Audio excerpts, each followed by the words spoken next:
PBS message that our institutions, the DOJ, the courts, and the media, are standing firm to protect democracy and the rule of law against the Trump insurgency. Mark Halperin's critique would be that these same elites selectively enforced outrage and moral standards. For example, Elon Musk's gesture was treated as Nazi-coded, but Cory Booker's identical gesture was ignored.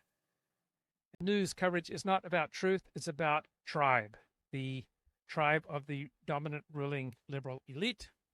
So this Halperin critique directly undermines the Frontline portrayal of elite neutrality. So Halperin exposes the moral asymmetry embedded in elite media, which Frontline never interrogates. Halperin points out the media complicity in partisan myth-making. So PBS is trying to tell us that the press is bravely exposing Trump's lies, his authoritarian instincts, and his threats to the rule of law.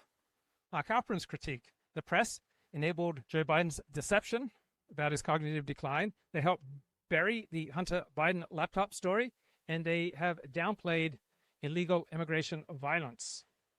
So Halperin flips the Frontline premise, right? Rather than democracy being saved by media elites, he argues that democracy was distorted and damaged by media elites through omission, distortion, and self-protective silence. The media has rigged the playing field. Ownership versus popular perception. PBS tells us the January 6 prosecutions, voting rights activism, legal pushback, noble defenses against fascism. Mark Halperin points out that the press and the Democrats often use their institutional control to try to define the narrative and to blame Trump rhetoric for violence, and they ignore violence against law enforcement from their own side, and they brush aside inconvenient illegal immigration-related crimes. So Frontline treats the dominant liberal narrative as settled truth. Mark Halperin insists that this narrative is an elite construction, increasingly rejected by a public who see something quite different.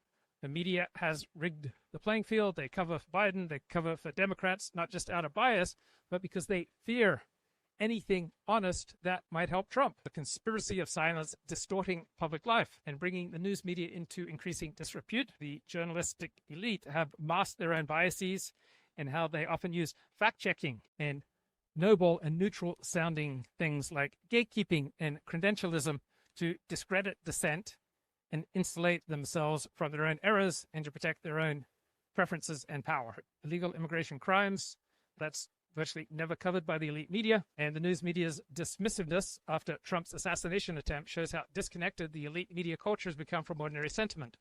And Frontline never confronts this disjunction. It paints elite behavior as benevolent paternalism. Mark Halperin exposes it as